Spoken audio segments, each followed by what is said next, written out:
ខាងក្រោយនេះក៏លោកបញ្ញត្តិឲ្យសូត្រធម៌នេះតាមការផិតធម៌របស់ព្រះទាំងអស់ចម្លងមកអំពីលង្កាទាំងអស់នឹងឯងដើម្បីយើងមកផ្សព្វផ្សាយនៅក្នុងសំណាក់នៃសាសនានៃប្រទេសខ្មែរយើងនេះឯងអស់លោកអ្នកជាពុទ្ធបរិស័ទនិងមហាបរិស័ទទាំងឡាយសុទ្ធសឹងជាធម៌ត្រឹមត្រូវជាធម៌ល្អជាទីបំផុតមិនមានជាធម៌ណាមួយខុសទេក៏សូមញាតិញោមជាពុទ្ធបរិស័ទមហាបរិស័ទទាំងអស់នឹងអនុមោទនាធម៌ទាំងនេះអត់ចេះខុសទេកូនចៅណាសូត្រទៅនឹងបានបន់ហើយកំណត់យកទៅបានបន់ណាអញ្ចឹងអស់លោកអ្នកជាពុទ្ធបរិស័ទនិងមហាបរិស័ទទាំងអស់ដែលលោកកំពុងបដិបត្តិនៅធម៌ទាំងឡាយនេះចូលអ្នកបដិបត្តិទៅចោះហើយបន្តិចទៀតយើងនឹងធ្វើពិធីទៅដងធ្វើពិធីទៅទូដ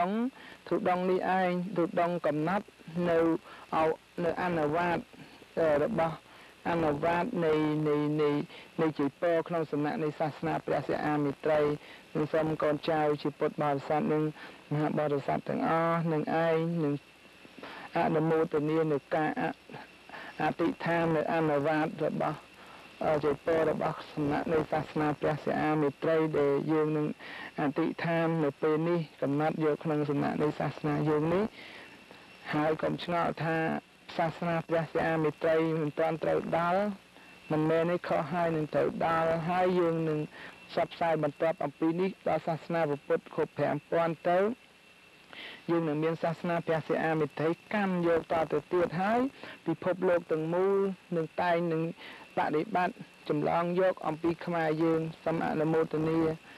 សូមប្រម៉ែប្រមូលមហាកុសលនៅថ្វាយដល់ពុទ្ធបរិស័ទមហាបរិស័ទគ្រប់ព្រះអង្គនៅលោកកំពុងអនុមោទនាតតមើលនៅទេពវីដេអូនិងសំពះនមស្ការទាំងអស់នេះក៏សូមអាយុយឺនយូរជោគជ័យគ្រប់ការងារដែលអស់លោកអ្នកប្រាថ្នាអាយ៉ាងសង្កពេនសមតាថាទេសនាដែលថ្វាយក្នុងឱកាសនេះក៏សន្មតចាប់អេវ៉ាំងសូមអនុមោទនាបុណ្យលោកណា